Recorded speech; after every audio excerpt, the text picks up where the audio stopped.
지난주에서 계속 우리가 하나님 말씀, 여호수아 9장 말씀을 우리가 상고하고 있는데, 이 9장 말씀은 좀 기이한 사실은 사건이죠. 가나안 백성인 기브아 사람이 하나님의 백성이 이제 가나안을 점점 정복해 들어온다는 말을 듣고 그 하나님의 백성인 이스라엘 백성 뒤에 여호와 하나님이라는 분이 계시고 그분이 이스라엘과 함께 하셔서 홍해를 갈라서 건너게 만들고 홍해에서 이스라엘 백성을 뒤쫓아오는 애국 군대를 다 몰살시키고 광야를 지나오는 동안에 강력한 왕들을 무찌르게 만들고 그 다음에 요단강을 마른 땅같이 건너서 그 가나안 땅의 가장 강력한 성읍인 여리고 성을 무너뜨리고 그 다음에 아이성까지 무너뜨리고 이제 가나안을 전부 다 정복하려고 한다. 그리고 정복할 때에 가나안에 정복당한 모든 사람을 하나님께서 다 멸절하라고 명령하셨다라는 소식을 드렸습니다. 그래서 이 기브온 사람들이 두려워해서 이스라엘 백성과 조약을 맺으러 왔다라고 이야기합니다. 이 조약이란 말은 제가 지난주에 말씀드린 대로 히브리어로 베리스라는 말인데 그 말은 언약과 같은 말이에요. 우리가 아브라함과 하나님과 맺은 언약. 예수 믿는 사람은 예수님을 통해서 하나님과 새 언약을 맺었습니다. 그래서 우리가 하나님의 백성이 되었어요. 그래서 조약과 언약은 같은 말인데 그 말은 그것은 굉장히 우리가 생각하는 이렇게 말했다가 이렇게 그 말을 그냥 없이 하는 그런 것이 아니라 엄청난 강력한 구속력이 있고 그것이 깨뜨릴 때에 죽음까지 각오해야 되는 그런 강력한 구속이 있다고 제가 말씀드렸습니다. 하나님께서 왜 가나안 땅 백성들을 다 멸절시키라고 이스라엘 백성에 명령했습니까? 너무 잔인한 것이 아닙니까? 제가 이미 지난주에 말씀드렸습니다. 두 가지 때문입니다. 첫째로는 가나안 땅의 백성의 죄악들이 이제 끝까지 찼습니다. 하나님은 그 죄악이 끝까지 찰 동안 그냥 기다렸습니다. 그때까지 이들이 회개하고 돌이키면은 그들을 용서하십니다. 그러나 그렇지 않고 계속적으로 죄악 속에 나아가서 죄가 끝까지 찰 때에 하나님 그들을 심판하십니다. 심판하는 도구로 산 사람들이 바로 이스라엘 백성들이죠.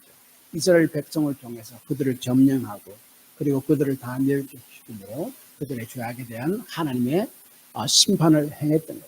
그다음 한 가지 더는 이스라엘 백성에게 이 가나안 땅을 주셨는데 이를 통해서 이스라엘 백성이 가나안 땅에 살면서 그 가나안 땅 백성과 함께 섞여서 어울리면은 가나안 땅의 백성의 문화, 하나님 그 반하나님전이고 반신앙적인 그 문화를 흡수해서 받아들일 위험성이 있기 때문에 그렇습니다. 당시 그 가나안 땅의 문화는요 엄청나게 참 발전된 문화였어요. 사람들이 보면은 와, 여러분 그 뉴욕 화려한 데 가면은 와 이러하잖아요. 그 정도로 아주 발전된 문화였고 사람들을 유혹하기에 참 알맞는 문화였지만은 그러나 그 문화가 반하나님 문화예요. 반신앙 문화예요. 그래서 그것을 그냥 받아들일 위험성이 있습니다. 그래서 그들을 다 멸절해라. 이 두 가지 이유에서 하나님께서 그렇게 말씀했습니다. 그런데 이 기브온 사람들은 그것을 알았어요. 그 사람들은 가나안 땅 사람들입니다.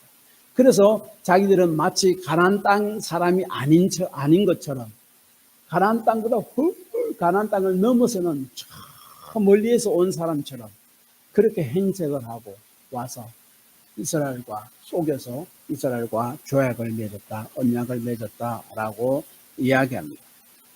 도대체 이 기브온이 이스라엘 백성을 속여서 조약을 맺어서 생명을 건지는데 이 사건을 통해서 하나님께서 우리에게 말씀하시고자 하신 것은 무엇인가? 그 첫 번째는 제가 지난주에 말씀드렸습니다. 하나님께 묻지 않는 삶의 위험성에 대해서 말씀하시는 것이다.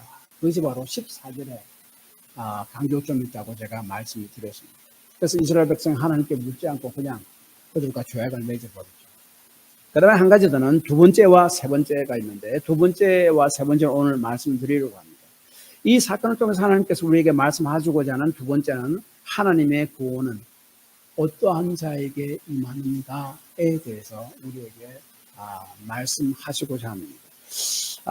여호수아 2장에서는 같은 멸절의 대상이었던 가나안 여인인 라합이 구원받았잖아요. 라합과 그 가족이 다 구원받았잖아요. 개인 구원입니다. 그럼 오늘 이 여호수아 9장에서는 기브온과 그 모든 민족이 구원받습니다. 멸절 대상이었던 그들이. 그러니까 2장에서는 개인 구원, 9장에서는 민족의 구원에 대해서 다루고 있습니다. 기본 사람들이 이스라엘에게 거짓말로 속여서 조약을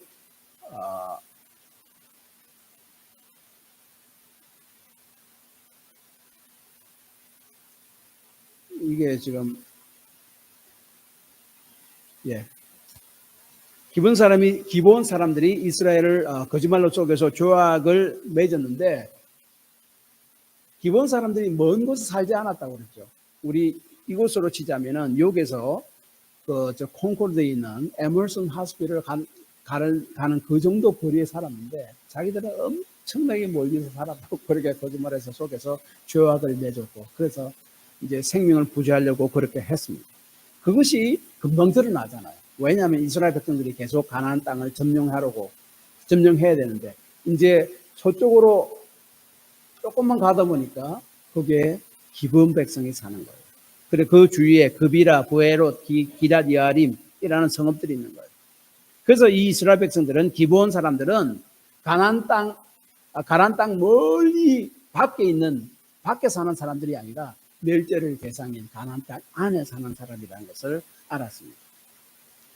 그러자 이스라엘 회중의 족장이라고 본문은 이야기하는데 족장 지도자들입니다. 지도자들 혹은 장로들은 이미 여호와의 이름으로 기브온 백성들과 조약을 맺었기 때문에 그 사람들을 칠 수가 없고 죽일 수가 없다라고 이야기합니다. 그래서 이스라엘 백성들은 가나안 백성을 멸절하라는 하나님의 명령을 어긴 것이다. 어긴 것이다. 그러면 어떻게 할 것이냐고 어떻게 그렇게 일을 처리했냐고 막 원망하면서 원망을 했습니다. 18절. 그때 이스라엘 족장들이 모든 백성들에게 원망하는 이스라엘 백성들에게 19절을 같이 말합니다. 우리가 이스라엘의 하나님 여호와로 그들에게 맹세하였은즉 이제 그들을 건드리지 못하리라. 이 19절의 말씀으로 보건대 이스라엘 백성은 족장들에게 기본 백성들이 거짓말해서 조약을 맺었지 않습니까? 언약을 맺었지 않습니까? 그러므로 그 조약은 취소해도 됩니다. 그들을 당장 죽이십시오 라고 했을 겁니다. 그래서 19절에 이스라엘 백성의 그 족장들이 지도자들이 그렇게 이야기한 거예요. 우리가 여호와 이름으로 그 조약을 맺었으니 그들을 그 조약은 깨뜨릴 수도 없고 그들을 죽일 수도 없다라고 이야기합니다. 그 대신 그들을 나무를 패고 물을 기름으로 성전에서 하나님 위해서 봉사하는 자로 삼았습니다. 여기서 강조되는 것이 하나님의 이름으로 맹세한 조약을 깨뜨리지 말아야 한다 하는 것을 18절, 19절, 20절에서 3번씩이나 강조합니다. 그것이 굉장히 중요하다는 말이에요. 이제는 가나안 백성을 진멸시키라는 하나님의 명령을 쏘가서 이제 지키지 못하게 됐잖아요. 그래서 하나님의 진노가 그래서 하나님의 명령을 지키지 못해서 하나님의 진노가 임하는 것이 아니라 여호와의 이름으로 맺은 조약, 언약을 깨뜨림으로 하나님의 진노가 임한다. 그래서 그 조약은 깨뜨릴 수 없다. 기부한 사람들은 죽일 수가 없다. 보호해 주어야 된다라고 이야기합니다. 이스라엘 지도자들은 이것을 알고 있었습니다. 여호수아 11장 20절에 보면요. 이렇게 이야기합니다. 세라의 아들 아간이 온전히 바친 물건에 대하여 범죄함으로 이스라엘 온 회중의 진노가 임하지 아니하였느냐? 라고 여호수아가 이스라엘 백성들에게 이야기한 말씀입니다. 이 말이 뭡니까? 여호수아 7장에 아간이 죄를 범하죠. 어떤 죄를 범했습니까? 하나님께서 여리고성을 칠 때에 그 여리고성 내가 정복하게 해주겠다. 그 대신 여리고성에 있는 모든 사람들, 동물들은 다 멸절시키고 그리고 모든 물건들은 다 불태워 없애야 된다라고 했습니다. 하나님의 명령이었습니다. 그러나 그 이스라엘 백성 중 그 아간이라는 사람이 그 하나님의 명령을 어기고 물건들을 몇 개를 훔쳐서 자기 집에 숨겨놨잖아요. 그것으로 인해서 여리고 성보다 조그만 성인 아이성을 정복하러 갔을 때 패하고 맙니다. 그래서 이 여호수아 11장 2절에 아간이 바친 물건에 인하여 범죄함으로 온 이스라엘 온 회중의 진노가 임하지 아니하는 이 진노라는 말이 오늘 본문 20절에 이스라엘 족장들이 이야기한 진노가 우리에게 임할까 하노라 하는 진노와 같은 단어입니다. 다시 말하면은 이 이야기가 기본 백성과 조약을 하나님의 이름으로 조약을 맺었는데 그 조약을 깨뜨리는 것은 아간이 하나님의 명령을 어기고 물건을 훔친 것과 똑같은 것이라고요. 그리고 아간이 그 일을 행한 것은 범죄한 것이다 라고 이야기했고 오늘 본문에도 우리가 그렇게 하면은 기본 백성을 죽이면은 범죄함이 됨이라 라고 이야기합니다. 이 범죄한다는 것이 뭔가 하면 crossover. 하나님이 이 선을 딱 꺼놓고 이 선을 건너지 못한다. 건너면 안 된다 라고 했는데 그냥 무시하고 건너버립니다. 범죄입니다. 그러므로 언약을 깨뜨렸다라고 여호수아 7장에 아간의 범죄를 말미암아 이스라엘 백성이 하나님과의 언약을 깨뜨렸다. 하나님의 명백한 명령을 무시하고 자기 생각대로 하는 것, 언약을 깨뜨린 것이고 똑같이 이 기본 백성과 이스라엘이 하나님의 이름으로 죄악을 맺었습니다. 깨뜨리면 안 되는 것을 알고 있습니다. 명백한 하나님의 명령임에도 불구하고 그것을 깨뜨리는 것은 범죄하는 것이고 하나님의 명령을 크로스오버하는 것이고 그리고 그것은 하나님의 언약을 어긴 것이다. 그래서 이 9장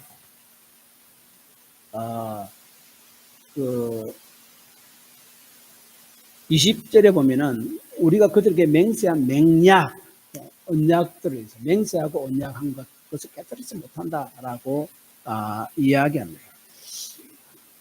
그래서 이스라엘이 기본과 여호와의 이름으로 조약을 맺은 것은 깨뜨리면 안 되고 반드시 지켜야 하는 것이다라는 것을 이야기합니다. 그런데 실제로 이 기본과 맺은 언약을 깨뜨린 사건이 나옵니다. 사무엘하 21장에 보면은 이스라엘 왕인 사울 왕이 기브온 사람들은 가만보니까 가나안 땅 사람들이잖아. 멸절해야 할 대상인데 멸절하지 않고 잘 살고 있거든요.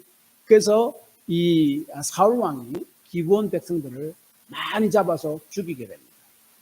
그때 이제 사울 이후에 바로 다윗이 왕이 되자마자 이스라엘에 3년 동안 극심한 기근이 일어납니다.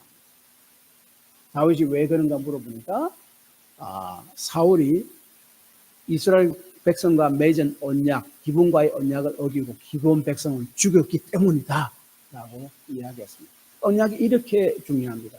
하나님의 이름으로 맺은 조약, 언약은 반드시 지켜야 하는 것이다 라고 이야기합니다. 예수 믿는 사람도 하나님과 언약을 맺은 것 아십니까?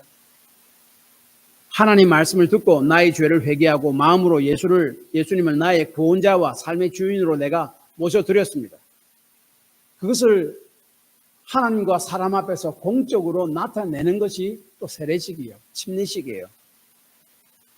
이렇게 하나님을 나의 구원자와 주인으로 삼고 나의 남은 삶을 이제 살겠습니다 라고 하나님께 약속한 것이 예수를 믿는 것이에요. 그것을 밖으로 나타낸 것이 또한 세례식 혹은 침례식입니다. 이를 통해서 하나님과 새 언약을 맺게 되었습니다. 그래서 하나님과 맺은 언약, 예수를 믿음으로 그 조약, 그것을 저버리는 것을 성경이 뭐라고 이야기하냐면 배교라고 그럽니다. 신앙에서 돌아서는 것. 그래서 히브리서 10장 26절에 이런 말씀이 있습니다. 우리가 진리를 아는 지식을 받은 후 죄를 범한 적, 짐짓이라는 말이 뭔가 고의로, 아까 크로스오버라는 거 있죠? 하나님이 하지 말라 한 것, 그냥 고의로 내가 건너는 것, 그것을 이야기합니다. 그리고 우리가 진리를 아는 지식을 받은 후, 예수님에 대한, 하나님에 대한 구원에 대한 지식을 받은 후, 짐짓 죄를 범한 즉, 그것을 무시하고 내팽개쳐 버리는 것. 다시 속죄하는 제사가 없고, 엄청난 이야기입니다. 그리고 계속해서 29절에 그 이유에 대해서 말씀하는데, 하물며 하나님의 아들을 짓밟고 자기를 거룩하게 한 언약의 피를 부정한 것으로 여기고 은혜의 성령을 욕되게 하는 자가 당연히 받을 형벌은 얼마나 더 무겁겠느냐 너희는 생각하라. 다시 말하면 예수를 믿다가 돌아서는 것, 배교하는 것을 세 가지로 이야기하는데, 하나님의 아들을 짓밟는 것이다 라고 이야기합니다. 그 다음에 예수님의 언약의 피를 부정하게 여기는 것이다.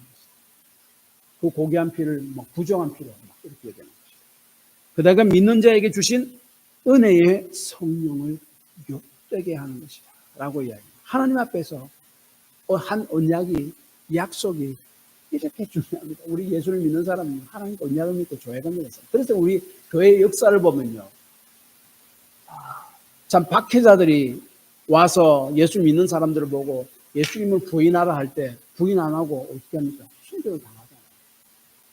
언약을 지키는 거예요. 배교를 하지 않는 거예요. 그렇게 강력한 마음들이 있습니다. 그래서 이스라엘이 기브온과 맺은 조약은 속임당해서 그렇게 조약을 맺었을지라도 반드시 지켜야 한다는 것은 이스라엘 족장들과 여호수아는 알았습니다. 그래서 이들을 죽이지 않고 살려주고, 그리고 26절에 보면 온 이스라엘 백성들로 하여금 죽이지 못하도록 단단히 여호수아가 다시 이룹니다. 이것을 보면은 우리 어떤 생각이 납니까? 기본 사람들의 거짓말에도 불구하고 그들의 생명을 보존시켜서 그들을 구원하려는 하나님의 의도가 그 배후에 깔려 있다는 거예요. 왜 그렇습니까? 그도 가난한 사람이고 그도 거짓말까지 속이고까지 했지 않습니까? 왜 그렇습니까? 왜 하나님이 그들을 구원하려고 합니까? 그래서 이스라엘의 족장들이 아니다, 우리는 이 약속을 깨지 못한다, 조약을 깨지 못한다라고 여호수아까지 나서서 그렇게 되지 못한다고, 이 사람들을 죽이면 되지 않는다고 왜 그렇게 강조를 해서 이야기합니까? 이스라엘 백성은 구원하는 하나님의 의도가 있는데 왜 그러냐면 그 기본 사람들의 하나님에 대한 믿음을 하나님께서 보았기 때문에 그렇습니다. 여호수아가 기본 사람들을 다시 불러서 왜 자신들을 속여서 조약을 맺었나라고 물어보자. 그때 기본 사람들이 한 말이 24절입니다. 그들이 여호수아에게 대답하여 이르되 당신 하나님 여호와께서 그 종 모세에게 명령하사 이 땅을 다 당신들에게 주고 이 땅의 모든 주민을 당신 앞에서 멸하라 하신 것이 당신의 종들에게 분명히 들리므로 당신들로 말미암아 우리 목숨을 잃을까 심히 두려워하여 이같이 하였나이다. 가나안 땅 사람들을 멸하라는 하나님의 명령을 들었다고 했습니다. 그 하나님이 얼마나 위대하신 하나님인가 그들 다 들었다고 했습니다. 그리고 이미 9절과 10절에 보면은 자신이 알고 있는 하나님에 대해서 이야기하고 고백하는데, 애굽에서 놀라운 일을 행하시고 광야에서 강력한 왕들을 멸하게 만들고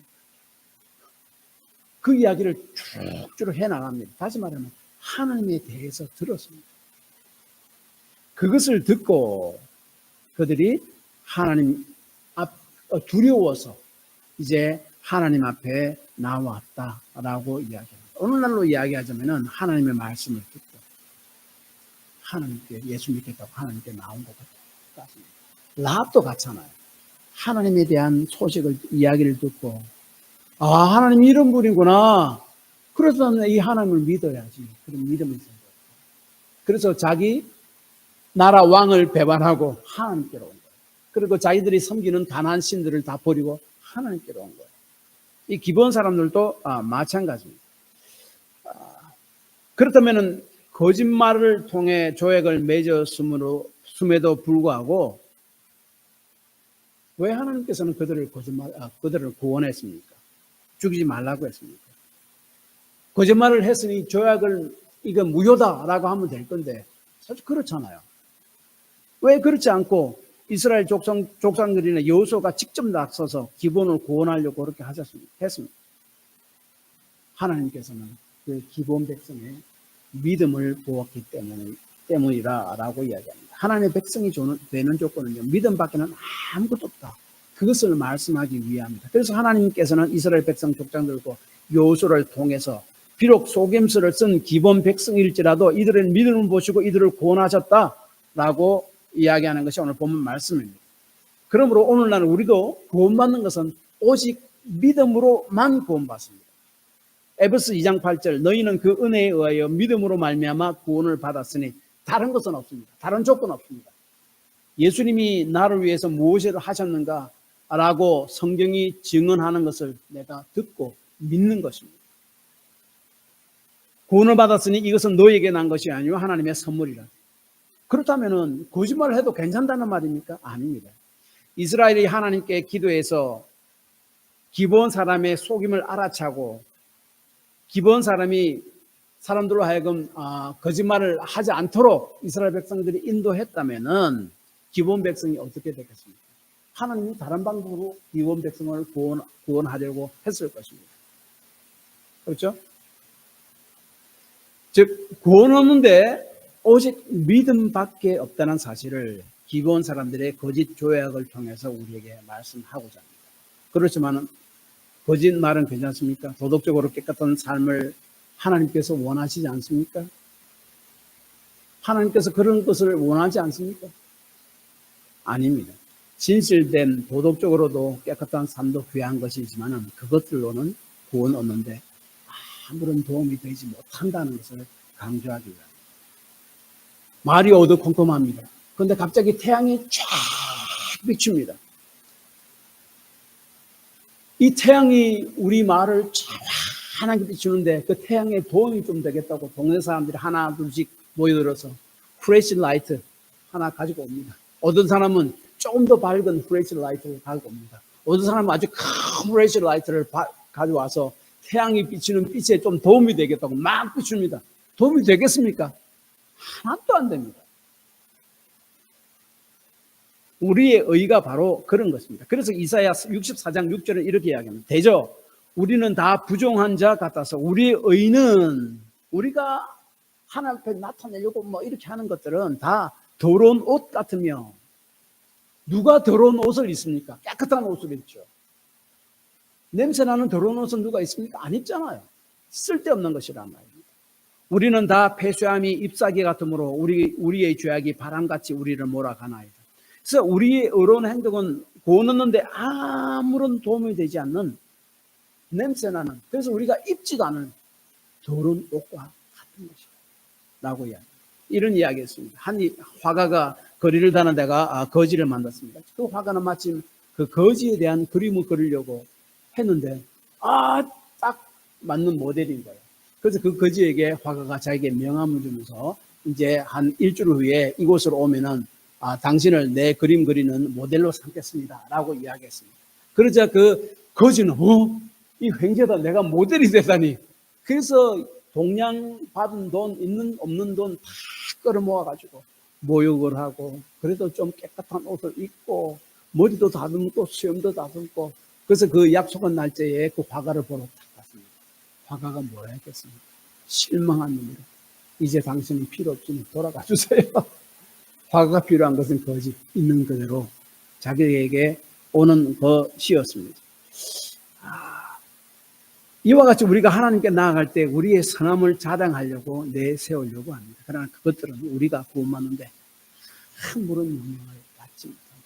이것을 우리에게 강력하게 말씀해 주기 위해서 기본의 거짓말을 통해서 하고, 그러나 그들의 믿음을 오고 그들을 생명을 살게 하고 구원했다라는 것을 이야기합니다. 그러면 진실을 말하고 성경에서 이야기하는 그 도덕적으로 올바른 삶을 살아가는 것은 필요 없다는 말입니까? 아닙니다. 그것은 예수 믿는 데 필요한 것이 아니라 예수 믿고 난 이후에 하나님께서 우리 속에 거하셔서 우리를 그런 사람으로 만들어 가실 거예요.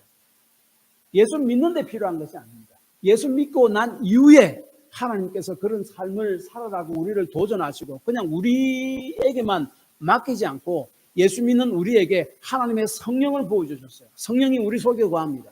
그리고 우리가 하나님 말씀을 주셨어요. 우리가 하나님 말씀을 읽을 때 성령께서 우리 가운데 역사함으로 이것은 내가 잘못된 삶이구나, 이런 삶을 하나님이 원하시는구나 내가 깨닫고 점점 내가 그 삶을 살도록 하는 거예요. 그렇게 이끌어 가십니다. 그것이 바로 성경이에요. 그것이 바로 복음이에요. 그러므로 기본이 속임을 통해 하나님의 백성이 된 사건은 거짓말을 해도 괜찮고 예수 믿는 사람은 뭐 아무렇게나 살아도 된다. 그것을 이야기하려는 것이 아닙니다. 하나님을 믿고 예수를 믿고 구원받는데 오직 필요한 것은 믿음뿐임을 강조하고자 하는 것입니다. 죄로 인해 멸절당해야 마땅한 가난한 사람, 기본 사람까지, 여전히 거짓을 사용하는 기본 백성까지 구원을 얻게 하는 것은 오직 믿음뿐임을 하나님께서 말씀하고자 하는 것입니다. 그것이 바로 두 번째입니다. 세 번째, 이 기본의 거짓말 사건을 통해서 하나님께서 우리에게 말씀하시고자 하는 것은 비록 실수를 하더라도 믿음으로 살 때 그 실수를 통한 저주를 복으로 바꾸어주는 은혜가 임한다는 것을 우리에게 말씀하십니다. 여호수아는 하나님에 대해 들었고 믿음은 있었지만은 속임수를 쓴 기본 사람들을 살려줍니다. 그리고 백성 중에 거하게 합니다. 그리고 기본을 치지 않고 다시 살려주었다는 말은 오늘 16절에서 27절까지 보면은 4번씩이나 강조합니다.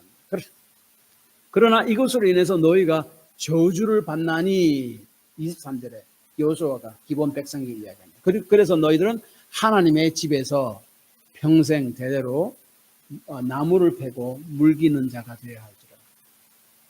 하나님의 그때는 하나님의 성전이 아직 없었을 때입니다. 그렇지만은 그 실로라든지 기브아 산당에서 거기가 아마 하나님의 법제가 모시고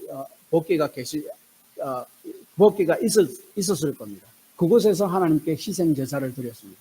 희생 제사를 드리는데 필요한 것이 나무 불을 떼야 되고, 그 다음에 물이 손을 씻고 제사장을 해야 되기 때문에 물이 꼭 필요했습니다. 예배하는 이후에 나무 패는 것과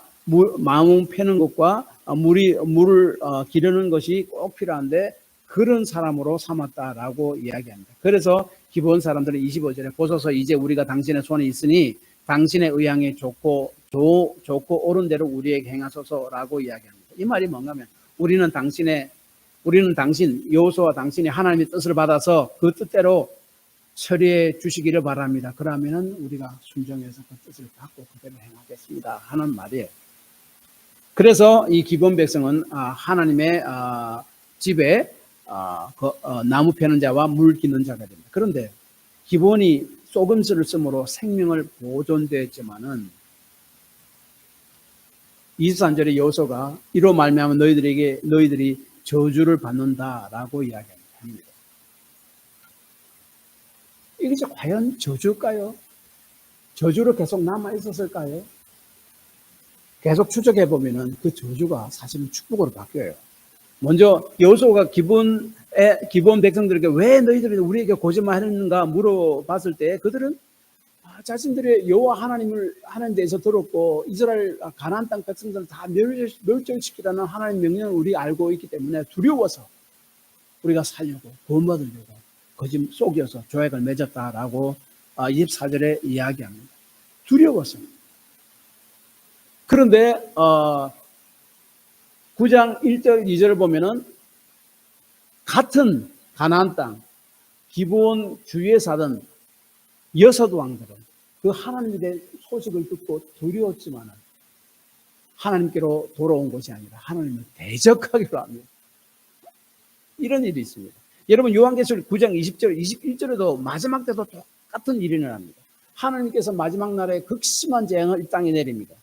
그것으로 인해서 사람들은 자신의 죄를 회개하고 하나님께 돌아오도록 하기 위해서입니다. 그런데 사람들은 하나님께 돌아오지 않고 오히려 하나님을 대적했다고 할 것이다라고 이야기합니다. 그러나 기브온은 두려움으로 인해 하나님을 믿었고 생명을 보존했고 구원받았다라고 성경을 이야기합니다. 이것이 저주라고 할 수 있습니까? 축복이죠. 그리고 또한 우리 다음 주에 할 그 10장을 보면 기브온은 이제 하나님의 명령을 받은 이스라엘의 도움을 받습니다. 다르게 이야기하면 하나님의 도움을 받습니다.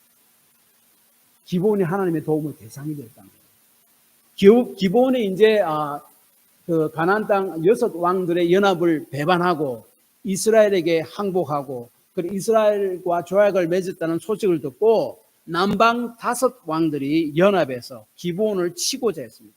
그때 기브온은 사람을 보내서 이스라엘에 보내서 자신들을 도와달라고 요청합니다.